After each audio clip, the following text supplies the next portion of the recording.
resentment. That Annalisa, whom she had met at 17, knew her so well, and not her father who had known her whole life. What do you want? For the first time in a long while, Jordan thought, I want the world. Chapter 32. Ian.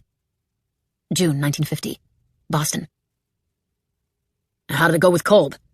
Tony's voice crackled through the payphone. Nothing, Ian said flatly, watching the rising half-moon. In the time he and Nina had been inside Kolb's apartment, late afternoon had become full dark.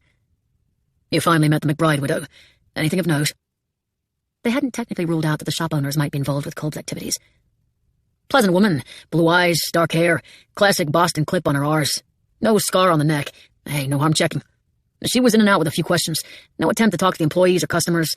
Well, I'll keep an eye, see if Kolb makes any effort to speak with her or give her anything. But she seems to be hands-off with the shop. And my first guess is that she wouldn't know if he's got a racket going. He does, Ian said shortly.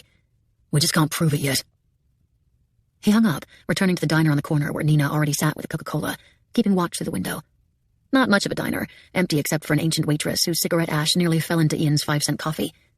But the corner table by the window had an unobtrusive view of Kolb's building, and that same building didn't have a rear entrance, beside an illegally defunct fire escape.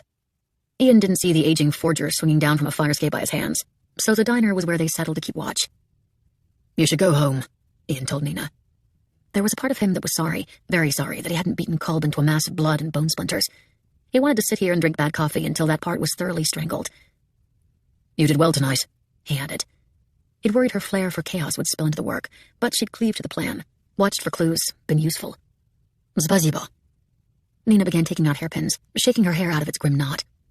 What if Kolb runs? I'll follow, see who he meets.